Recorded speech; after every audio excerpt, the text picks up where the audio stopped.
ሰላም ጤና ይስጥልን እንደምንሏችኋል ውድ ተመልካቾቻችን ከአባይ ቴሌቪዥን የሚተላለፍላችሁ የዕለተ ሰኞ ጥር 25 2018 ዜና ላፍታ የመረጃ ሰዓታችን ተጀምሯል።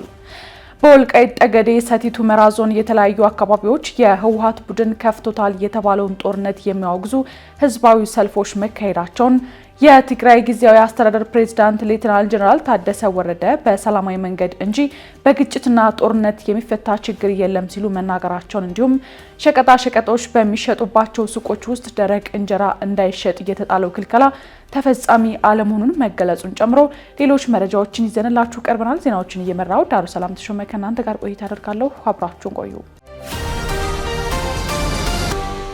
በወልቃይት ጠገዴ ሰቲት ሁመራ ዞን የተለያዩ አካባቢዎች የህወሓት ቡድን ከፍቶታል የተባለውን ጦርነት የሚያወግዙ ህዝባዊ ሰልፎች ተካሄዱ። በአማራ ክልል ወልቃይት ጠገዴ ሰቲት ሁመራ ዞን ጦርነትን የሚያወግዝ ህዝባዊ ሰላማዊ ሰልፍ ተካሂዷል። በዞኑ በሚገኙ በአራቱም ወረዳዎችና በአምስቱም ከተማ አስተዳደሮች የህወሓት ቡድን ፈጽሞታል የተባለውን ዳግም ወረራና ጦርነት በመቃወም ህዝባዊ ሰላማዊ ሰልፍ እየተካሄደ መሆኑን ከዞኑ ኮሚኒኬሽን ቢሮ ያገኘነው መረጃ ያመለክታል። ከትግራይ ህዝብ ጋር ትላንትም ዛሬም ነገም ግጭት የለንም የሚል መልእክት የያዙ ሰልፈኞቹ በህወሓት ቡድን የሚፈጸሙ የጦርነት ትንኮሳዎችን አውግዘዋል። ሰልፈኞቹ ኢትዮጵያና ኢትዮጵያዊነት ያሸንፋል የሚሉና ሌሎች መፈክሮችንም አሰምተዋል። ፍትህ ወዳድ ኢትዮጵያውያን ሁሉ ከፍትህና እኩልነት ጎን ሊቆሙ ይገባል ብለዋል። ከሰሞኑ የህወሓት ቡድን ታጣቂዎች በጠለምት በኩል የጦርነት ትንኮሳ መፈጸማቸውና ውጊያ መክፈታቸው የተነገረ ሲሆን ይህን ድርጊት የሚያወግዝ ሰልፍም ባሳለፍነው አርብ በጠለምት ማይጠብሪ መካሄዱም ይታወሳል። ሰልፈኞቹ ህወሓት የከፈተውን ጦርነት በአስቸኳይ ያቁም የሚል መፈክር በተቃውሟቸው ያሰሙ ሲሆን ጦርነት ይበቃናል፣ ዳግም መፈናቀል አንፈልግም ሲሉም ጥሪ አቅርበውም ነበር።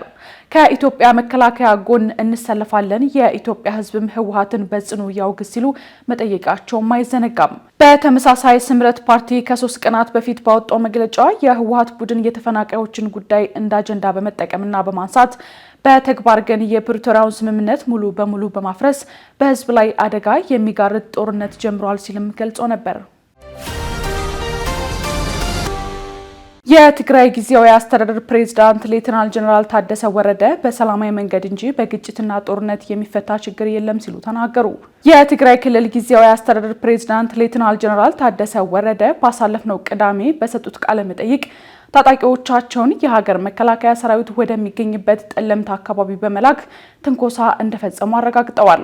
የጊዜያዊ አስተዳደሩ ፕሬዝዳንት ለትግራይ ቴሌቪዥን በሰጡት ቃለ መጠይቅ ባሳለፍነው ሳምንት የሀገር መከላከያ ሰራዊት ወደሚገኝበት ጠለምት ወረዳ የዘለቁት ታጣቂዎች እንዲመለሱ ትዕዛዝ መስጠታቸውን የተናገሩት ፕሬዝዳንቱ አክለውን በሰላማዊ መንገድ እንጂ በግጭትና ጦርነት የሚፈታ ችግር የለም ሲሉ ገልጸዋል።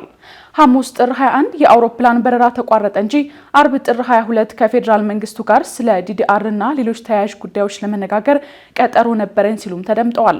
ግጭቱ ከተከሰተ በኋላ ከፌዴራል መንግስቱ ጋር ቀጣይ የሆኑ የስልክ ግንኙነቶች ነበሩን ያሉት ሌተናል ጀነራሉ በረራ ከተጀመረም በአካል በመሄድ እንወያያለን ሲሉ ተናግረዋል። እርግጥ ነው ተፈናቃዮች ወደ ቀያቸው መመለስ አለባቸው፣ የትግራይ ግዛታዊ አንድነት መረጋገጥ አለበት፣ ሁሉም በሰላማዊ መንገድ ነው መደረግ ያለበት ሲሉ የፈጸሙት ትንኮሳ ትክክል አለመሆኑን የሚያረጋግጥ አስተያየትም ሰጥተዋል። አያይዘውም በሰላም እንጂ በውጊያ የሚመለስ ጥያቄ የለንም ያሉ ሲሆን ችግሮች፣ ግጭቶች ሲፈጠሩ በፕሪቶሪያው ስምምነት መሰረት መዳኘት አለባቸውም ብለዋል። ጊዜያዊ አስተዳደሩ በፌዴራልና በትግራይ ስምምነት የቆመ ነው፣ ስለሆነም ከሁለቱ አካላት ድጋፍና ተደማጭነት ማግኘት አለበት ሲሉም ተሰምተዋል። ሌተናል ጀነራል ታደሰ ወረደ ይህንን ቢሉም በጠለምት ቀጠና ትንኮሳ የፈጠሩና ጥቃት የፈጸሙ ታጣቂዎች ከአካባቢው መውጣታቸውም አልተረጋገጠም። ሸቀጣ ሸቀጦች በሚሸጡባቸው ሱቆች ውስጥ ደረቅ እንጀራ እንዳይሸጥ የተጣለው ክልከላ ተፈጻሚ አለመሆኑ ተገለጸ። እንጀራና ዳቦ ለጤና አስጊ ከሆኑ ኬሚካሎችና ቁሳቁሶች ጋር ተቀላቅለው መሸጥ የለባቸውም በሚል በየሱቁ እንዳይሸጡ የተጣለው ክልከላ በተሟላ ሁኔታ ተፈጻሚ እየሆነ አለመሆኑ ተገልጿል። የአዲስ አበባ ከተማ አስተዳደር የምግብና መድኃኒት ባለስልጣን መስሪያ ቤት የተለያዩ መርዛማ ነገሮች እንደ ሳሙና፣ በረኪና፣ የአይጥ መርዝ፣ የጽዳት ኬሚካሎችና የሌሎች ለጤና ጠንቅ የሆኑ ሸቀጦች በሚሸጡባቸው ሱቆች በቀጥታ ለምግብነት የሚውሉትን እንጀራና ዳቦን መሸጥ ልክ እንዳልሆነ መግለጹ ይታወሳል። የአዲስ አበባ ምግብና መድኃኒት ባለስልጣን የቁጥጥር ፎረም የ6 ወር የስራ አፈጻጸሙን በገመገመበት ወቅት እንደተጠቀሰው በሕግ የተጣለው ክልከላ አሁንም በየሱቁ እንጀራና ዳቦ እየተሸጠ በመሆኑ ሙሉ ለሙሉ ተግባራዊ ማድረግ አልተቻለም ተብሏል። የባለስልጣኑ ቅርንጫፍ ጽሕፈት ቤት ስራ አስኪያጅ አቶ በላይነህ ገብሩ በበኩላቸው ምግብና ምግብ ያልሆኑ ነገሮች እንዳይቀላቀሉ ቁጥጥር እየተደረገ ቢሆንም ክልከላው ሙሉ በሙሉ ተግባራዊ ለማድረግ አማራጭ አቅርቦቶችን መፍጠር እንደሚገባም ገልጸዋል።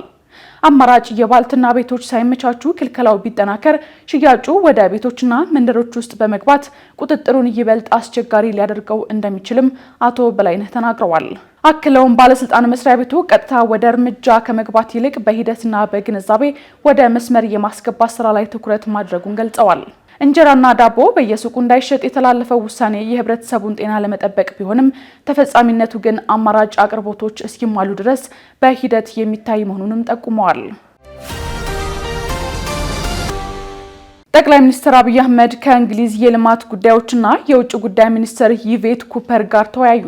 ጠቅላይ ሚኒስትር ዶክተር አብይ አህመድ ከዩናይትድ ኪንግደም የኮመንዌልዝ ልማት ጉዳዮችና የውጭ ጉዳይ ሚኒስትር ይቬት ኩፐር ጋር ተወያይተዋል። ጠቅላይ ሚኒስትር አብይ አህመድ በማህበራዊ ትስስር ገጻቸው ላይ ባስተላለፉት መልእክት የዩናይትድ ኪንግደም የኮመንዌልዝ ልማት ጉዳዮችና የውጭ ጉዳይ ሚኒስትር ይቬት ኩፐርን አግኝቼ በቁልፍ የሁለትዮሽና ቀጠናዊ ጉዳዮች ላይ ተወያይተናልም ብለዋል። ጠቅላይ ሚኒስትር አብይ አህመድ እንደገለጹት ከውይይታችን ጎን ለጎን በተካሄደው የኢንቨስትመንት አማካሪዎች ማዕቀፍ ስር የኢንቨስትመንትና ሀብት አስተዳደር የቴክኒካል ትብብር የመግባቢያ ስምምነትና የሁለትዮሽ የጋራ የልማት ስምምነቶች ፊርማ መርሃ ግብር ላይም ተገናኝተናልም ብለዋል። ስምምነቶቹ ትብብርን በማጠናከርና ስትራቴጂካዊ መሰረተ ልማቶችን በማስፋፋት ረገድ ትልቅ እርምጃን የሚያሳዩ ናቸው ሲሉም ተናግረዋል። በተያያዘ ዜናም የውጭ ጉዳይ ሚኒስትሩ ጌዲዮን ጢሞቴዎስ ትላንት ጥር 24 ቀን 2018 ዓ.ም ከኬንያና ከደቡብ ሱዳን አቻቸው ጋር መወያየታቸውን የውጭ ጉዳይ ሚኒስቴር አስታውቋል። ዶክተር ጌዲዮን ጢሞቴዎስ ከኬንያ ጠቅላይ ካቢኔ ጸሐፊና የውጭ ጉዳይ ሚኒስትር ጋር በሁለትዮሽ ጉዳዮች ላይ የተወያዩ ሲሆን በሁለቱ ሀገራት መካከል ያለውን ኢኮኖሚያዊ ትብብር ማጠናከር በሚቻልባቸው ሁኔታዎች ላይ ልዩ ትኩረት ሰጥተው መወያየታቸውም ተጠቁሟል። እንዲሁም የውጭ ጉዳይ ሚኒስትሩ ጌዲዮን ጢሞቴዎስ ከደቡብ ሱዳን ሪፐብሊክ የውጭ ጉዳይና ዓለም አቀፍ ትብብር ሚኒስትር ጋር ተወያይተዋል። ሁለቱ ሀገራት በመካከላቸው ያላቸውን ፖለቲካዊና ኢኮኖሚያዊ ትብብር ይበልጥ ማጠናከር በቀጠናው መረጋጋትንና ትብብርን ለማስፈን ያላቸውን ትብብር እንደሚያጠናክሩ የኢፌዴሪ ውጭ ጉዳይ ሚኒስቴር አስታውቋል። የኢራን ጠቅላይ መሪ ኻሜኒ ዋሽንግተን ቴህራን ላይ ጥቃት የምትፈጽም ከሆነ ቀጠናዊ ጦርነት እንደሚነሳ አስጠነቀቁ።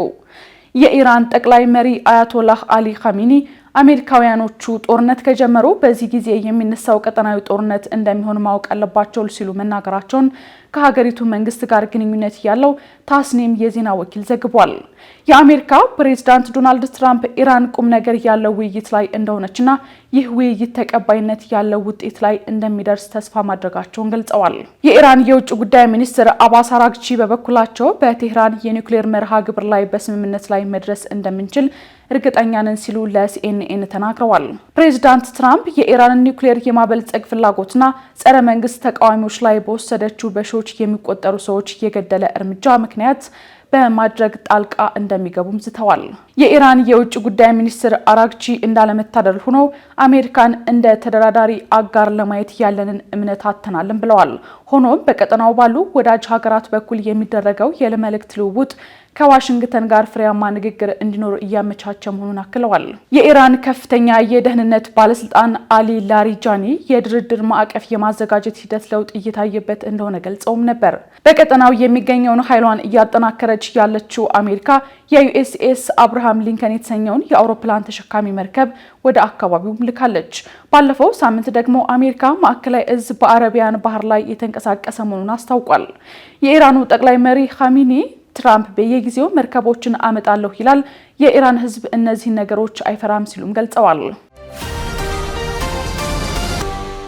ከአባይ ቴሌቪዥን ሲተላለፍላችሁ የነበረው የዛሬው ጥር 25 2018 የቀኑ መረጃችን ይህን ይመስል ነበር። አብራችሁን ስለነበራችሁ ከልብ እያመሰገንን በያላችሁበት መልካም ጊዜ ይሁንላችሁ።